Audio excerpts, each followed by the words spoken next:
bienvenidos a su programa La Semana en Minutos, dándole las buenas noches a mis compañeros Eduardo Gutiérrez y Joel González, que estamos aquí para llevarles pues un análisis de la actualidad y también con invitado en el día de hoy. Adelante, Joel. Bueno, muy buenas noches. Sí estamos contentos de estar presentes con ustedes porque tenemos muchas novedades, claro que sí. Tenemos muchas novedades en el país, fusiones a nivel internacional con debates y otras informaciones muy importantes. Eduardo, ¿qué tú tienes que decir al respecto?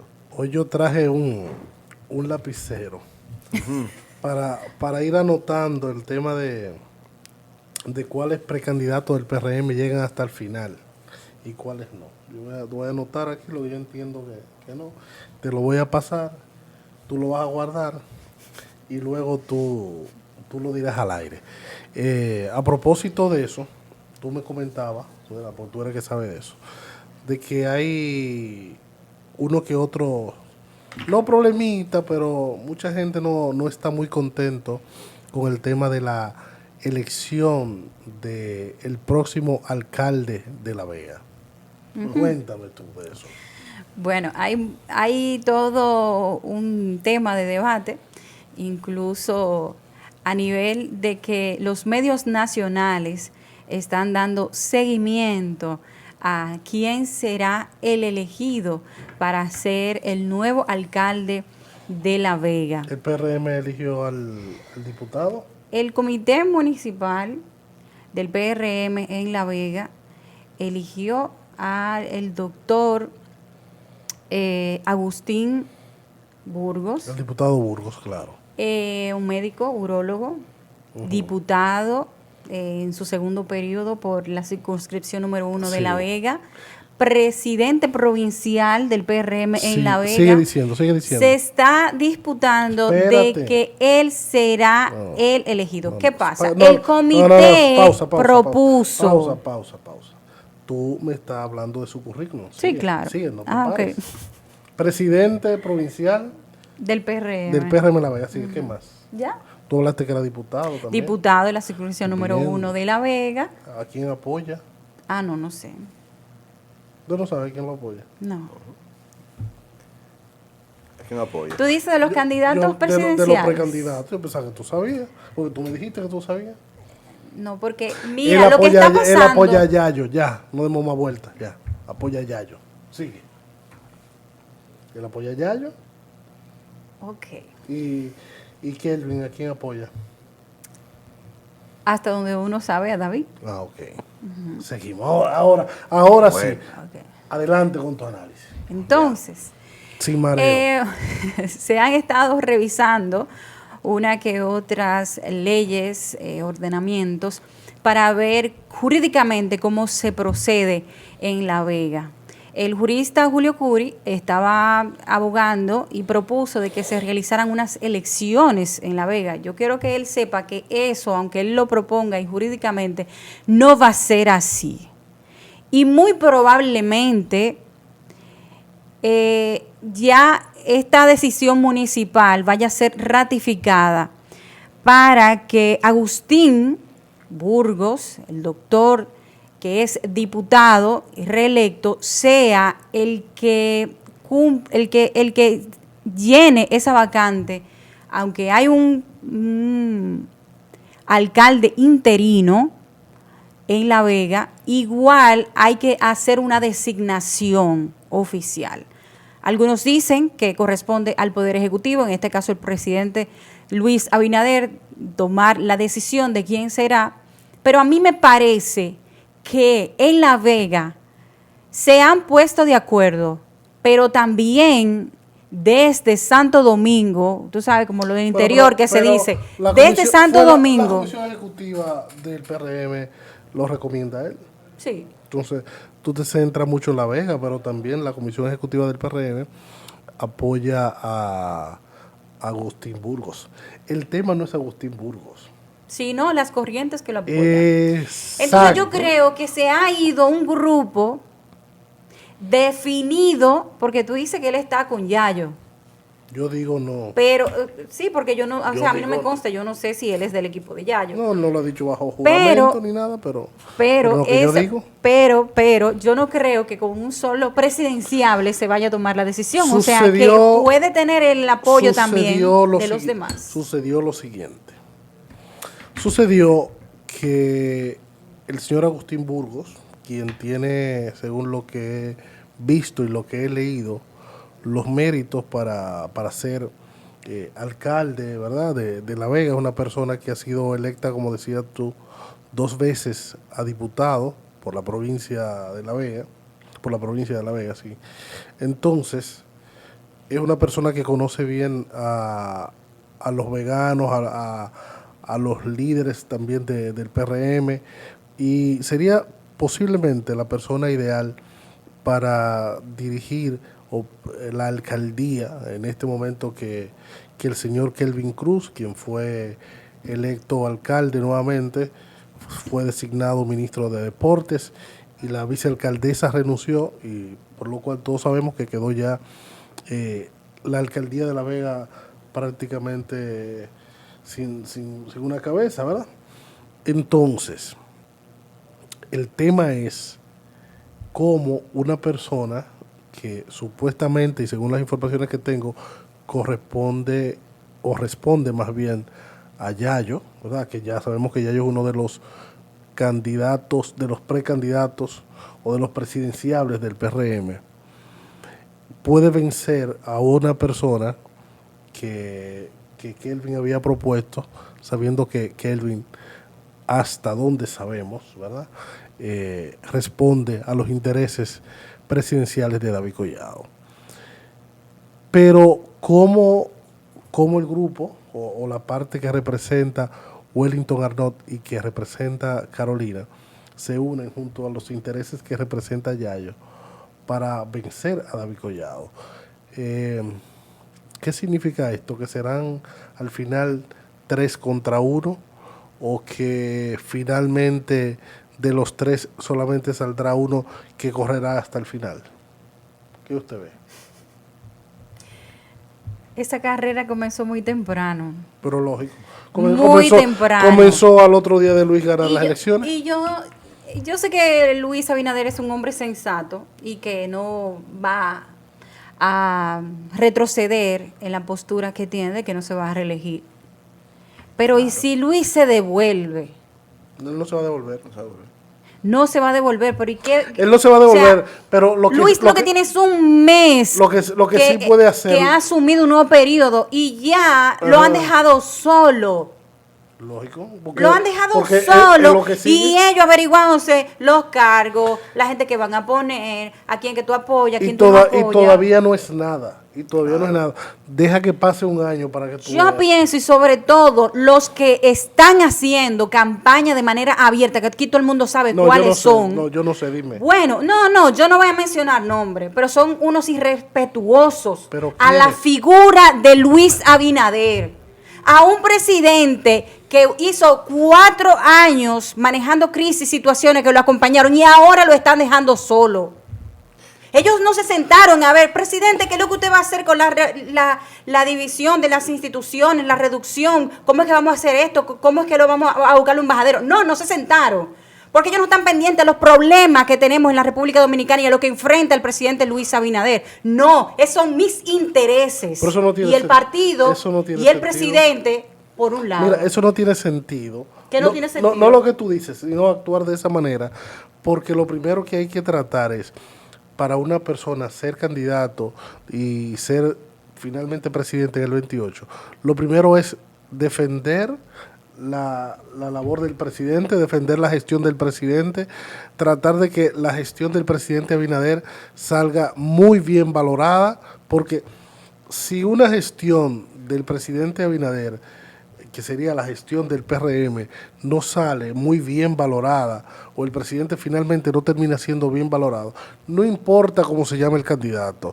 no importa cómo se llame la persona, un candidato del PRM no podrá ser presidente en el 28. Así que lo primero es defender la gestión del presidente Abinader y tratar de que salga lo mejor posible. Y otra cosa, Stephanie, también, el hecho de que una persona tenga aspiraciones políticas no quiere decir que está abandonando al presidente Luis Abinader. No, pero hay muchos que sí lo están haciendo. Hay muchos que sí lo están haciendo. Yo entiendo que hay que comenzar temprano, pero como dice ella, lo están haciendo de manera irresponsable. Sobre todo personas, para tú ser candidato presidencial y luego presidente, tú tienes que hacer una carrera larga. Luis, el presidente Abinader, fue precandidato a senador. ¿En qué año fue eso? 2010. Eso fue en el 2010. Y ni siquiera llegó a ser candidato. No, en el 10 no, el 2008. 2008. Y ni siquiera llegó a ser candidato. Y fue ahí haciendo un trabajo. Sí.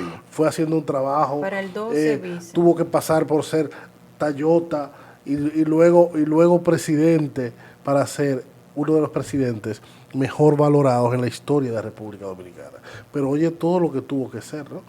Todo lo que tuvo que ser. Fue probado. Entonces, una gente, y lo decía el otro día, una persona que dependa de un decreto no va a ser presidente de la República Dominicana. Cualquier candidato que tú veas, tú lo valoras así, tú dices, fulanito de tal tiene tal función. Si fulano de tal no tuviera esa función, fuera un candidato votable. Entonces cuando tú veas que no, tú dices, ese no va para ningún lado. Ese no va para ningún lado. Y vimos un ejemplo con alguien, no que dependía de un decreto, sino que dependía de qué tanto el presidente de turno lo apoyara. Y eso fue reciente. Gonzalo Castillo se hizo de todo. El PLD hizo de todo. El PLD no, Danilo hizo de todo para que Gonzalo fuera presidente. Y finalmente no pudo.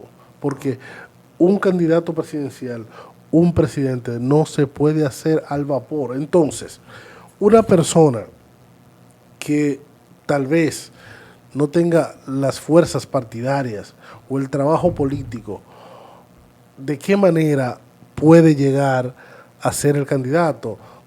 Tratando de que se dé una coyuntura y de repente tú salgas. No siempre se va a dar una coyuntura. No siempre te va a beneficiar una coyuntura. Hay que hacer un trabajo político. ¿Entiendes? Entonces, cada quien tiene que saber cuándo es su momento. Cuándo es su momento. Y eso es lo que lleva a los partidos a la división.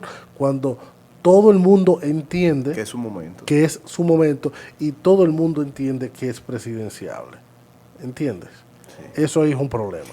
Entonces, ¿cómo van a ser presidenciales si no están atendiendo las necesidades, inclusive de aquellos dirigentes que en este último proceso electoral dejaron el forro en la calle?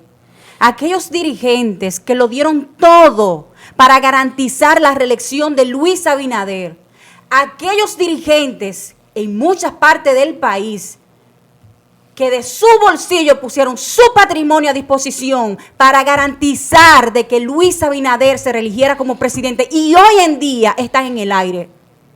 ¿Cómo es posible que estén pensando en el 28 si en el 24 todavía hay gente que está esperando una llamada en su casa? Entonces, nosotros debemos de aterrizar, entender que lo que ha dicho un colega comunicador de las locuras no va muy lejos de la realidad. El proyecto presidencial para el 2028 depende de la gestión de gobierno que haga Luis Abinader. Luis Abinader hace su trabajo. Ahora, los funcionarios, la dirigencia de su partido debe ayudarle, acompañarle para que todo salga bien y no hayan fugas de dirigentes. Porque allí hay una oposición que la subestiman bastante, sobre todo en la fuerza del pueblo, que puede darle un susto y robársele un par de dirigentes buenos que no han sido tomados en cuenta. Es más, que ni siquiera el teléfono le cogen porque ya no importan. Y creen que porque están en una institución del gobierno y porque tienen un presupuesto a disposición para poner compañeritos para resolver cosas, ya van a tener garantizada una posición. Joel, bueno, ya, te desahogaste. Sí, ya me desahogué.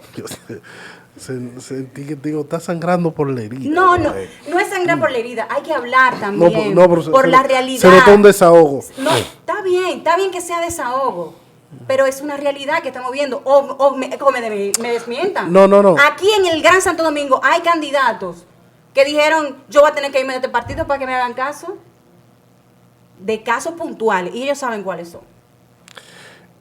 Otro de los temas interesantes de esta semana es el tema de las fusiones de ministerios, de direcciones y ministerios y demás. ¿Qué ustedes piensan de eso? A mí no me agrada mucho ese tipo de situaciones, porque a veces hablamos de que esto tiene que ver también con desvinculaciones, y las desvinculaciones en los países como el nuestro afectan mucho la economía. Eso vamos a tratarlo cuando regresemos, porque ahora tenemos que ir a una pausa.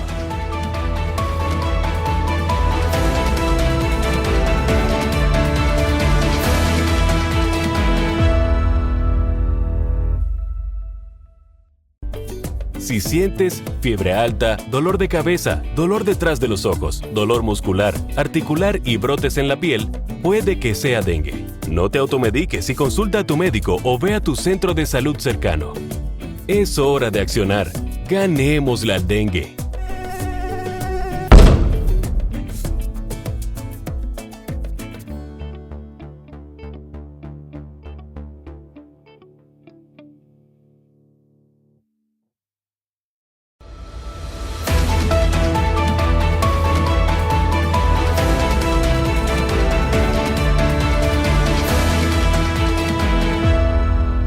Seguimos aquí en su programa La Semana en Minutos. En el primer bloque nosotros hablábamos de las fusiones, las reducciones de ministerios, de instituciones que ha anunciado el presidente de la República a propósito en la semanal que se realizan los lunes desde el Palacio Nacional. Y hablábamos de que, y Edward, sobre todo tú... Que no me gusta, que no me gusta mucho. A mí tampoco. En algunos casos, por lo que eso implica. Sí. Claro. Eso tiene muchas implicaciones y yo no entiendo cómo fue que se hicieron esas recomendaciones de hacer esas reducciones, esas fusiones de instituciones, porque el ministro de Administración Pública, Sigmund Freud, ha tenido que salir a hacer aclaraciones de cómo va a ser el proceso, y ha dicho él, por ejemplo, que los empleados deben seguir ejerciendo sus funciones dentro de esas instituciones hasta que se le indique todo el protocolo. Y para mí este anuncio que ha hecho el presidente es como el inicio, pero no está delimitado de cómo se va a hacer el desmonte o la fusión de esas instituciones. Porque Sigmund Freud ha dicho que eso se va a llevar de 6 meses hasta 2 años. Ahí estamos hablando de personas que van a irse a régimen para pensión, porque están de edad. Sí. Hay algunos que irán a jugar un papel en otra institución o en la institución que se vaya a quedar. Distinto al que tenía. Y también pasarán por un escrutinio. Sí. Para ser escogido, y otros, aunque Sigmund Freud no quiera decirlo, lamentablemente es una realidad. Un director general, un subdirector general, un viceministro no va a bajar de esa categoría a ser director de un departamento. Y entonces, aunque está bien asesor, pero hay que ver, porque estamos hablando de reducción de nómina. Pero esas son las partes que menos preocupan. Pero yo voy a comenzar por ahí, para no alarmar a la población, porque mi intención no es esa, es llamar a la atención y ver qué salida es que se le va a buscar a estas fusiones que se han hecho, que se han anunciado. De un gran ahorro. Sí, de 25,000 millones de pesos. 25,000 millones, entonces, de algún lugar tenemos que ahorrar, ¿verdad? Sí. De algún lugar vamos a coger para ahorrar los 25,000 millones. Pero hay que ver, yo entiendo que se hizo un estudio de esto, y se vio la factibilidad. A mí a simple vista, en estos países pequeños no me gusta la parte de reducir el Estado. No me parece que sea factible. Más que reducir el Estado, lo que se está haciendo es una reestructuración. porque esas entidades pasarían a formar parte de otras entidades, serían absorbidas. Incluso aquí hay instituciones que ya perdieron la razón de ser. Por ejemplo, aquí tenemos el Instituto del Coco, que es importante, pero tú dices hoy día, caramba. ¿Por eso es nuevo? Sí, pero aunque es nuevo, muchas personas se preguntan qué está pasando acá. Hay muchas fusiones que son necesarias, por ejemplo, el INVI, el SEA, que fue de las primeras fusiones que el presidente hizo, son necesarias. Y la única que yo veo un poquito altruista de todas estas es la fusión del Ministerio de Educación Superior, Ciencia y Tecnología, la MESIT, con el Ministerio de Educación, con el MINER. ¿Por qué? Porque aunque hablan de educación, ambas se dirigen a dos públicos totalmente distintos, tienen dos manejos totalmente distintos. Ya de por sí el Ministerio del MINER tiene un problema muy grande con los profesores, con los maestros. Y para entonces venir a enfrentarse también, ocupar la parte de educación superior, que es otra rama totalmente distinta. Eso, caramba, es un reto muy amplio. No digo que es imposible, pero sí aplaudimos, y al principio yo lo dije. Estoy de acuerdo con que se fusionen instituciones, no que desaparezcan, pero que el poder no esté, que ciertos controles no estén tan dispersos. Porque a veces usted tiene 2 gerentes financieros, tiene 2 gerentes administrativos, tiene 2 directores, para 2 entidades que simplemente hacen el mismo trabajo, pero uno en un terreno y otro en otra. Entonces se puede fusionar y hacer un trabajo mucho más eficiente. Ahí que está el reto, en hacer el trabajo eficiente y que la calidad no caiga. Bueno, vamos a ver finalmente cómo se desarrolla esto. Vamos a pasar rápidamente al plano internacional. Yo no sé si tú tenías en tu agenda la parte de lo que está sucediendo en Venezuela, Sí. pero el caso de Edmundo González, a quien la Cámara Europea lo reconoce como presidente de Venezuela, pero también está lo siguiente, que para él salir de Venezuela fue obligado, supuestamente obligado, ¿verdad?, a firmar un documento donde reconoce la victoria de Maduro. Sí. Bueno, realmente ahí entra lo que se llama un vicio del consentimiento. Y es cuando yo firmo un documento contra mi voluntad.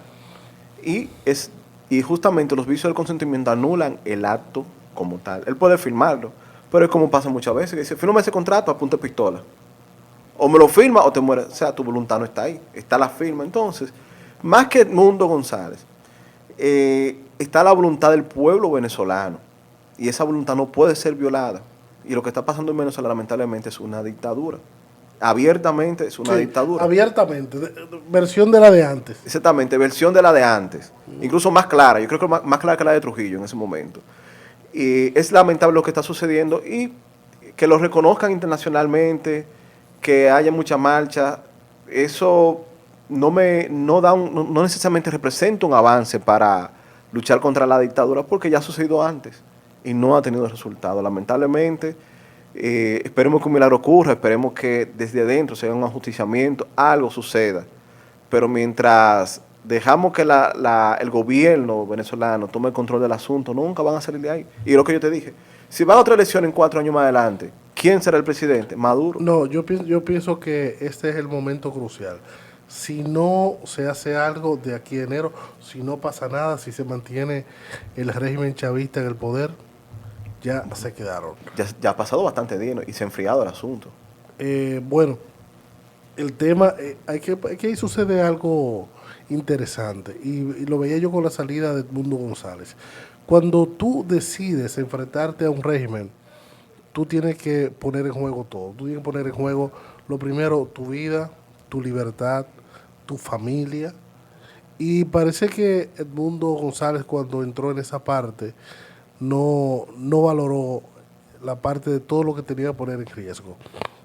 Por lo que yo aplaudo la forma de María Corina Machado de seguir en Venezuela, de seguir al frente. Y yo pienso que finalmente ella podría lograr algo para poder salir del régimen. Este es el momento. Yo entiendo que la comunidad internacional tiene que hacer su aporte. El régimen chavista que encabeza Nicolás Maduro está cometiendo algunos errores, que es el hecho de cerrarse al mundo. Tú no puedes vivir 100% aislado, porque la crisis será demasiado grande. Eso es así, totalmente de acuerdo. Bueno, en otro orden, no sé si tenemos el tiempo, lo permite ver, lo que está sucediendo, bueno, lo que ha sucedido con el debate, que muchas personas han visto recientemente en Estados Unidos con Donald Trump y Harris. Y aquí tenemos prácticamente las novedades, un resumen de lo más importante de este debate. Y se habla de que fue el martes 10 de septiembre. Fue un debate que duró 90 minutos, muy intenso, de ataques y contraataques. Fueron más de 67,1 millones de personas que estuvieron viéndolo en vivo. Y fue transmitido por 7 cadenas de televisión, entre las cuales estuvo el ABC. Se habla de que se llevó ese debate a menos de 2 meses de las elecciones de Estados Unidos. Y muchas personas dirían, bueno, ¿y por qué es tan importante este debate a menos de 2 meses? Es que las elecciones no se ganan como en República Dominicana. En República Dominicana se gana con el 50+1, la mayoría de votos. En Estados Unidos no. En Estados Unidos se gana con mayoría de colegios electorales. Ellos tienen un total de 538 colegios electorales. Y a un candidato saca mayoría de votos. Si el otro candidato gana la mayoría de colegios, ese es el que quedó electo. Por ejemplo, si en un colegio Donald Trump saca 20 millones de votos y Harris saca 1 millón de votos, gana Donald Trump y está 1-0. Pero si en otro colegio Donald Trump saca los mismos 20 millones de votos y Harris saca 23 millones de votos, quedan empate, un colegio uno y un colegio otro. En cantidad de votos, la diferencia sería que Donald Trump tendría 40 millones de votos, mientras que Harris tendría apenas 24 millones.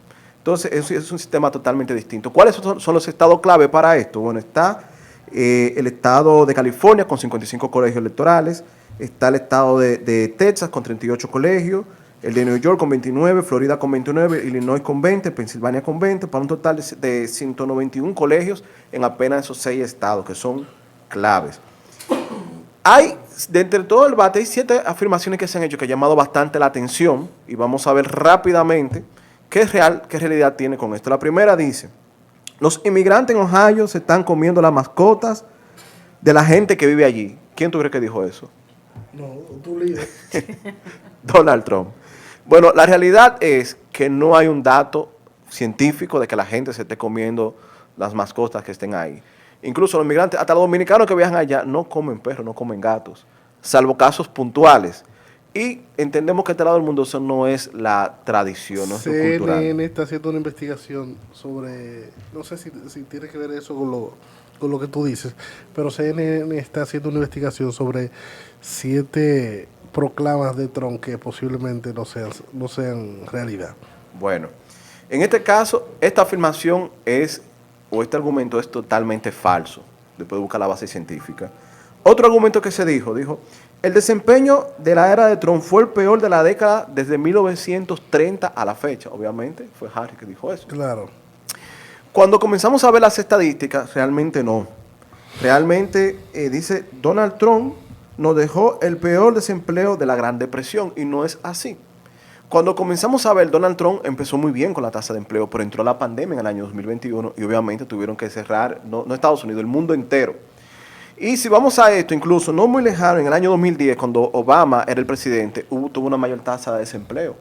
Donald Trump alcanzó el pico del 6,4%, sin embargo, en el tiempo de Obama se alcanzó un 10%, por lo cual también Harris tiene sus emociones y datos no 100% comprobados. La tercera afirmación es: están llegando millones de personas a Estados Unidos procedentes de prisiones y manicomios. Eso ya sabemos quién lo dijo, ¿no? Sí, pero no es tan literal así, pero no está del todo mentira. Eso. Entonces, voy para allá ahora mismo. Realmente, desde el año 2021 para acá, ha entrado más de 10 millones de inmigrantes a ahí va todo el mundo. Unidos. Y según los últimos datos de 1.400.000 personas, se puede identificar que 1.740 sí venían de cárceles. Ahora, eso representa un 1%. Que es normal, cuando entran inmigrantes, entran de todo tipo de personas. Entra el trabajador, entra el delincuente, entra todo tipo de... El delincuente, entran todos. Sí. Por lo cual, no hay un dato estadístico que te diga que son millones los que están entrando o que son necesariamente de las cárceles que están llegando a Estados Unidos. Ahora, sí hay una realidad, están entrando millones de inmigrantes. Claro. Dale uno más, Joel, ya para pasar. 4 y último. Trump firmará una prohibición nacional sobre el tema del aborto. Y realmente, Donald Trump, aunque se ha pronunciado de que no está a favor del aborto, sí ha dicho que él dejará que cada estado, según su legislación, tome decisión respecto a este asunto. Bueno. Así que prácticamente esos son parte de los argumentos que se han dicho. Y eso es totalmente falso. Aquí lo estamos desmintiendo y esperemos que ya con esta luz las personas puedan ir deduciendo qué cosas tuvieron a favor y qué cosas tuvieron en contra en este debate. El próximo domingo vamos a seguir viendo lo del tema de las elecciones en Estados Unidos, que está muy interesante. Claro que sí. Bueno, con esta información, con la entrevista y todo lo que hemos traído, hemos llegado a la parte final de su programa. Nos vemos en un siguiente programa de La Semana en Minutos.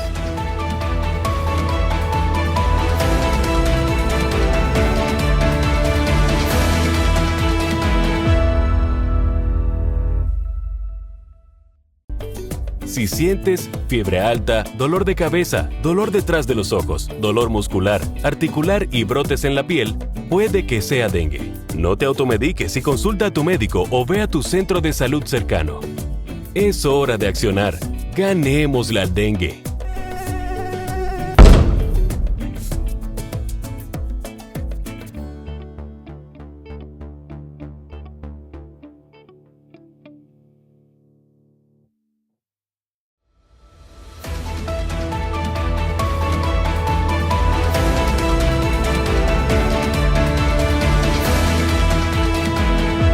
Continuamos en su programa La Semana en Minutos. En este bloque damos la bienvenida al invitado que tenemos en el día de hoy.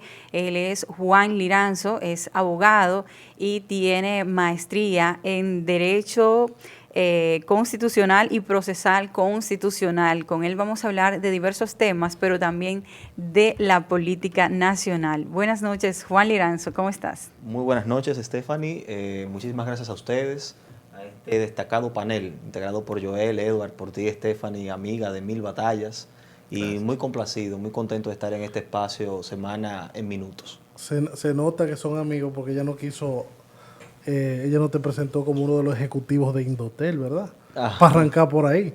Vamos a arrancar con la parte de Indotel. Tú lo quieres llevar suave porque tiene poco tiempo ahí, ¿verdad? Están empezando ahora.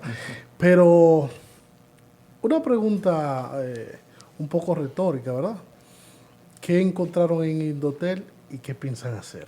No, nosotros encontramos una institución que está en funcionamiento, en buen funcionamiento desde la gestión del señor Nelson Arroyo, que estuvo ahí, y simplemente hemos heredado una estructura y un sistema de trabajo que continuará tal y como lo encontramos. Naturalmente, todas las gestiones tienen su identidad propia. Sí. Actualmente el presidente del Indotel, designado por el presidente de la República, presidente también del Consejo Directivo del Indotel, es el doctor Guido Gómez Mazara, quien tiene un compromiso con la ciudadanía de potenciar aún más Indotel y continuar con el trabajo que se estaba haciendo hasta ahora. Okay. Para continuar ahí y ya irnos a otro punto, ¿hasta dónde quieren llevar la institución? ¿Cuál es el punto? ¿Qué es lo que quieren lograr en Indotel ustedes? Correcto. El presidente del Consejo Directivo del Indotel, el doctor Guido Gómez Mazara, ha estado incluso en varias entrevistas donde ha explicado a grosso modo cuál es el plan, la visión que tiene con la institución en el país. Está muy enfocado en diferentes áreas, claro, dentro del marco de la regulación y de las competencias que tiene la institución.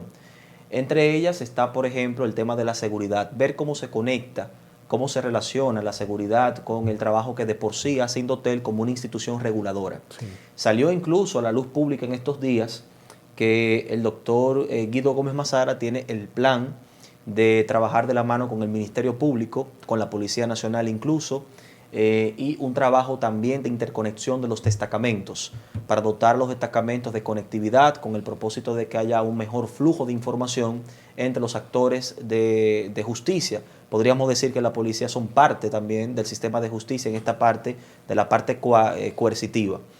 Entonces, pero también la visión es que esta comunicación se pueda hacer para continuar con el trabajo de la prevención del delito. Entonces, eso es algo. Y hay un plan bastante ambicioso por parte de la nueva administración que encabeza el doctor Guido Gómez Mazara, como hemos dicho, para potenciar los trabajos de regulación que está haciendo el Indotel. Hay que recordar que el Indotel es una institución reguladora, una institución reguladora y que tiene por propósito fundamentalmente de ampliar y de garantizar el acceso a las vías de telecomunicación y contrataciones en este sentido. Entonces ese es el trabajo fundamental que se está haciendo. Yo diría a Stephanie y a ustedes que sería incluso bueno en algún momento que se invite al doctor Guido Gómez Mazara para que explique con detalles el ambicioso plan de trabajo que tiene y que se llevará a cabo en los próximos meses o que se comenzará a llevar a cabo en los próximos meses desde el Indotel. La verdad es que valdrá la pena, pero creo que hará falta más de un programa, porque son tantas cosas que tiene el presidente que seguro no bastará un solo programa para explicar en detalle todo el plan que tiene desde esa institución. Claro que sí. En nuestro caso, nosotros hemos asumido la parte de gestión humana, es la que el presidente ha decidido, digo presidente, me refiero a Guido Gómez, así es la nomenclatura, el presidente de Indotel, ha decidido pues confiarnos hasta el momento. Muy bien. Bueno, siguiendo en la parte de Indotel, que aunque no querían tratarla, qué bueno que haces la exposición y que el llamado para el doctor Guido Gómez Mazara de venir a nuestro programa, pero que haya también un tema de garantizar más los derechos de los usuarios en el caso de las telefonías, que sufrimos tantas situaciones, y ojalá que con esta administración de Guido Gómez Mazara podamos tener una mejoría en el servicio que se contrata y que muchas veces los ciudadanos no perciben. Y el tema de las interferencias, sobre todo en la parte de la frontera, que yo soy una vocera activa de la frontera, las interferencias tanto de las líneas de telecomunicaciones como de las frecuencias de emisoras, de canales y una serie de cosas que nosotros tenemos que enfrentar como país, ya eso va al espectro internacional, pero sí son situaciones que esperamos que en esta gestión pueda pues avanzarse un poquito más. Situaciones que me consta que están en agenda como prioridad en la nueva Sí, pero los ciudadanos queremos tener soluciones, Claro. Pero tenemos 2 semanas. O sea, la gestión del doctor Guido Gómez Mazara tiene apenas 2 semanas. Claro que sí. Bueno, en ese mismo orden me llenó mucha alegría cuando vi la noticia de que él mismo decía que en la mayoría de destacamentos no hay conexión o acceso a Internet. Y me gustó bastante incluso esta perspectiva porque muchas personas o muchos funcionarios dicen, vamos a colocar Internet a todos los destacamentos desde una perspectiva positiva. Él no la aborda desde la situación actual real que hay, que no importa que haya pasado los 4 años de gestión del presidente Luis Abinader, dice, todavía seguimos con este problema y tenemos que solucionarlo. Sí. Y realmente, como abogado también, en ejercicio te puedo decir, colega suyo, le puedo decir que muchos destacamentos no cuentan con las informaciones a veces para poder revisar un vehículo, revisar una placa, y a veces tienen que quedarse ahí y mandar la información, pedir información a otro destacamento. Sin embargo, o revisar quizá la cédula de una persona que se está deteniendo y tener información en tiempo real, que sería muy importante porque también garantizaría lo que es el derecho a la libertad. Y si una persona está detenida porque se está investigando y tiene acceso a la información a la base de datos en tiempo real y se dan cuenta de que no hay ningún problema con esa persona, bueno, pues se depura y listo. O si se dan cuenta ahí mismo que esa persona tiene una ficha o la están buscando, automáticamente queda detenido y esa persona no queda vulnerado. Y este es el primer paso, pero también me gustaría que esto también se lleve a los centros educativos, especialmente a las escuelas, y quizás que a los centros privados también, quizás me quieran matar, pero también se le imponga su cuota y que si van a funcionar como centro privado también tengan el acceso a internet obligatorio para todos los estudiantes, porque el derecho a la comunicación, incluso en países internacionales como Europa, ya eso es un derecho fundamental también. Sí. Y usted que es experto en el tema de derecho constitucional no puede hablar al respecto. No, y le voy a decir una cosa, quizás las personas no saben algunas cuestiones que tienen que ver con Indotel, por ejemplo. Al Indotel le hace falta una reforma desde el punto de vista de su ley, la ley que le da pues respaldo jurídico a la institución hasta lo que estamos conversando, que son trabajos de hecho, trabajos de campo. Por ejemplo, la ley de Indotel entendemos, y es una visión también que tiene el actual presidente, que requiere de una reforma urgente, porque es una ley que está totalmente desfasada. O sea, la caracteriza la obsolescencia.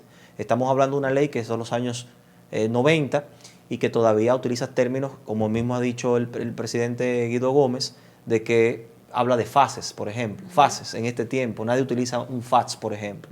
Pero que era una ley que en el momento cumplió una función importante, que crea la institución, pero que ahora requiere de una reforma para poder llevarlo a los nuevos tiempos y utilizar también el lenguaje que tiene que ver con las telecomunicaciones y la conectividad. Por tanto, eso también está en agenda. Bueno, le digo, hay un plan enorme, amplísimo sobre Indotel, que creo que el más autorizado para hablar de eso es el nuevo presidente, el doctor Guido Gómez Mazara. Pero tú hablabas de una palabra clave, y así como tú, que eres abogado, entiendes el tema de las leyes y de las modificaciones que deben sufrir algunas por, sobre todo, adecuarse a los nuevos tiempos, yo quisiera ahora pasar al tema de que podamos conversar de la reforma que se está debatiendo en la actualidad y que el gobierno del presidente Luis Abinader ha querido llevar la iniciativa de esas reformas que se pretenden realizar porque son necesarias. Y entonces quisiera ver tu perspectiva, la valoración de estas reformas que se están pues debatiendo en la actualidad. Ciertamente el presidente Luis Abinader, como titular del Poder Ejecutivo, ha planteado una serie de reformas que tienen que ver con reforma fiscal hasta la parte de la reforma constitucional. Entonces son muchos aspectos que hay que tocar. Por ejemplo, con la reforma fiscal, quisiera hablar un poco sobre eso.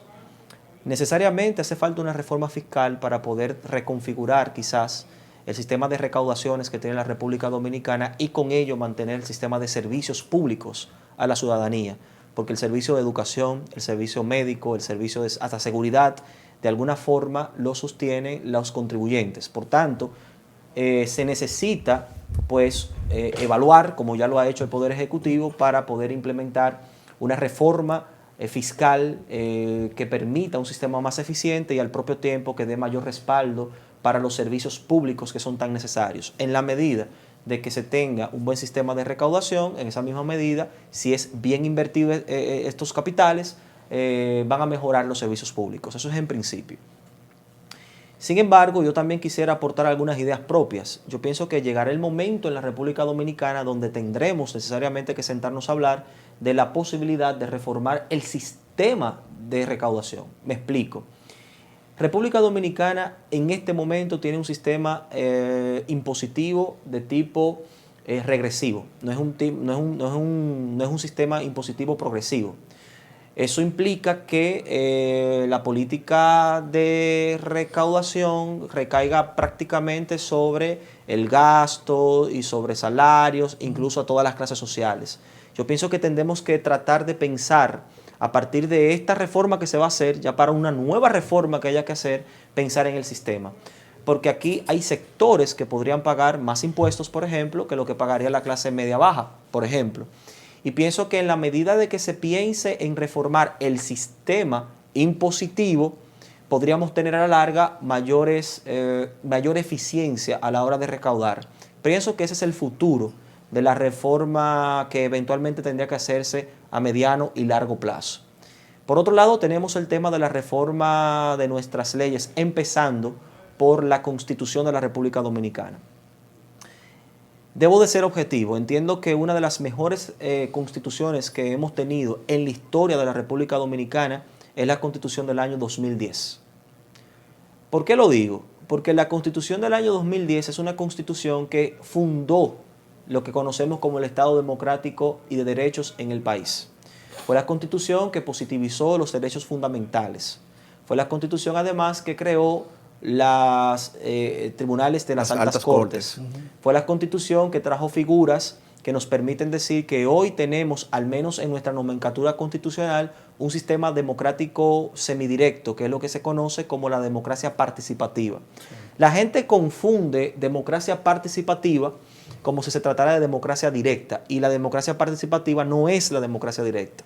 La democracia directa y la democracia participativa es la democracia semidirecta, que se caracteriza por tener figuras como el referéndum, plebiscito y mecanismo de participación del pueblo. Estos mecanismos fueron también incorporados en la Constitución del 2010. ¿Qué significa eso?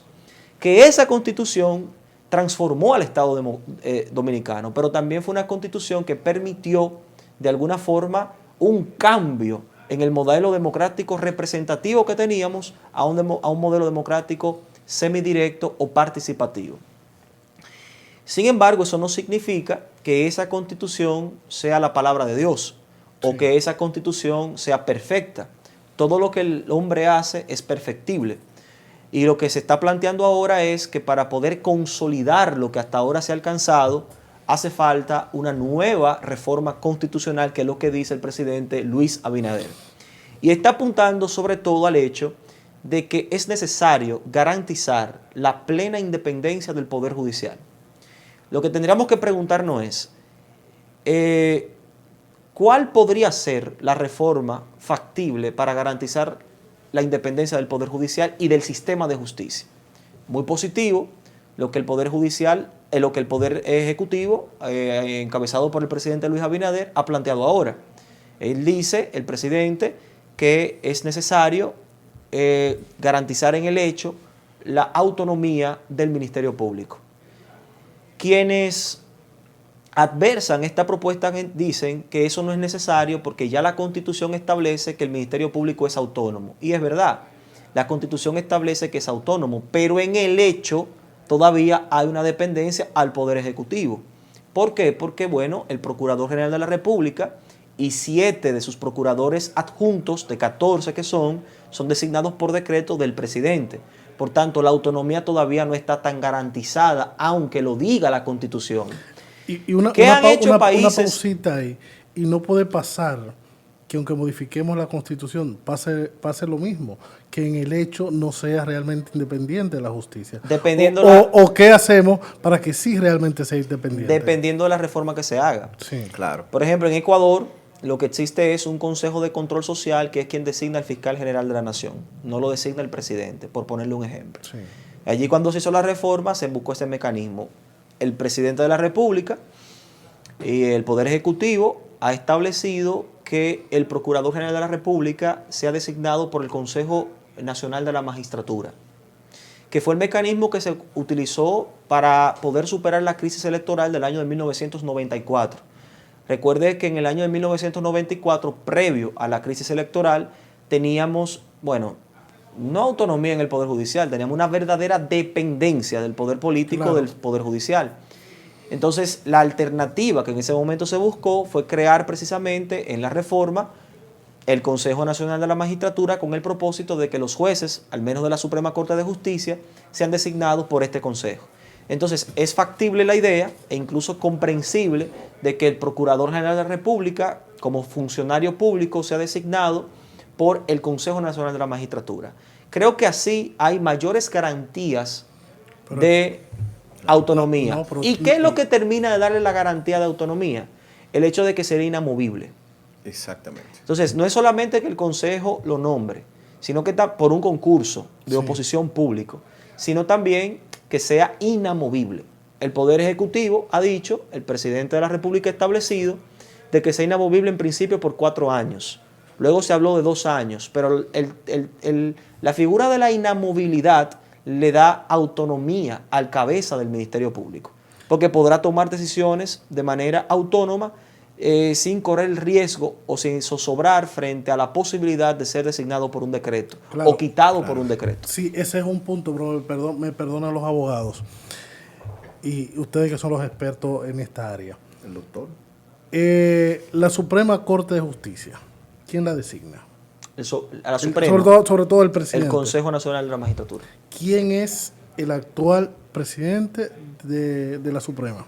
Sí, el presidente. ¿Quién es? ¿Cómo se llama? ¿Cómo se llama? No, ¿quién es? El presidente de la Suprema ahora. Entonces, mira, a mí se me escapa el nombre, disculpe la gente. Es una persona que fue designado. No, pero el nombre, pero acuérdamelo, porque en verdad no me... No se me olvidó el nombre a todos. ¿Así te olvidó también? Stephanie, ¿cómo se llama el presidente de la...? Henry Molina. Entonces, no, yo sé que es Henry Molina, pero lo que pasa es que no me acordaba lo que te quiero decir es... Que, por cierto, fue presidente del Consejo Directivo de Indotel también. Sí. Fue designado en el momento que Danilo era presidente del gobierno de Danilo Medina, y era un miembro activo hasta ese momento del PLD. Entonces, ahí funcionó el Consejo, pero no funcionó la independencia. O sea, que se necesita todavía un poquito más para que la justicia sea independiente. Sí, pero fíjate una cosa. El Consejo Nacional de la Magistratura es un órgano constitucional y es un órgano político. Sí, claro. ¿Verdad? Desde el punto de vista de la doctrina es un órgano político y es constitucional. Pero tiene sentido de equilibrio, porque lo compone el presidente de la República, perfecto, pero también está compuesto por el presidente del Senado y un senador contrario al partido del presidente del Senado. También lo compone el presidente de la Cámara de Diputados, pero un diputado contrario al partido del presidente de la Cámara de Diputados. ¿Te das cuenta? Entonces, es un órgano, ¿no?, que tiene sentido del equilibrio. Se pensó así.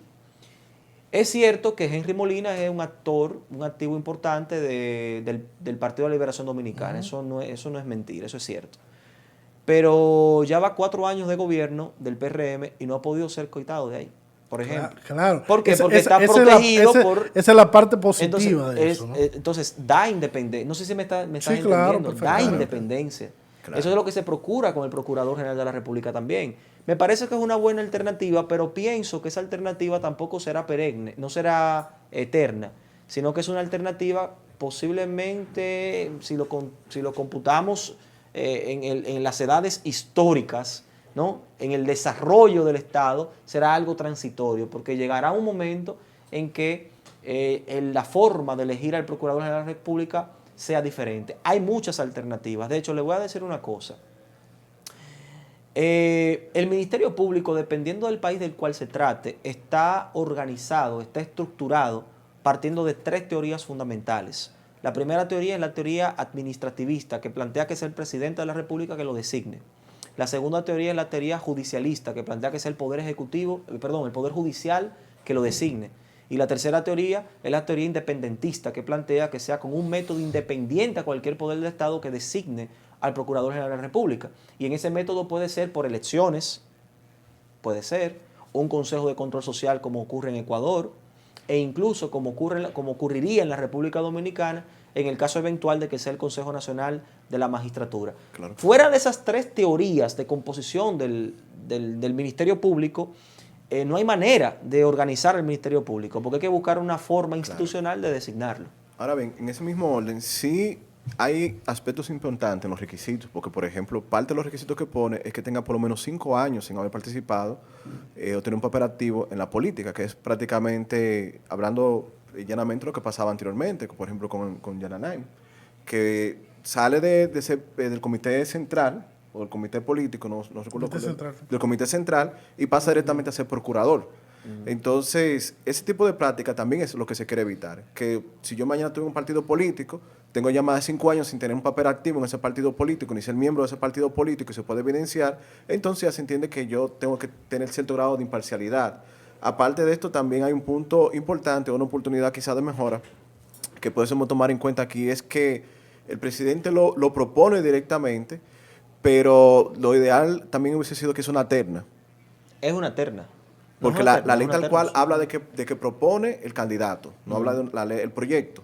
Ojalá termine el proyecto ya no siendo un candidato, sino siendo una terna y que ya sea el Consejo Nacional de la Magistratura que lo designe. Y creo que es la forma ideal de hacerlo en este momento. Aunque si tú comparas lo que está planteando, lo que está proponiendo el presidente de la República con lo que actualmente tenemos, es por mucho una mejor forma de elegir al procurador que lo que tenemos ahora. Porque ahora lo que tenemos es un decreto y ya.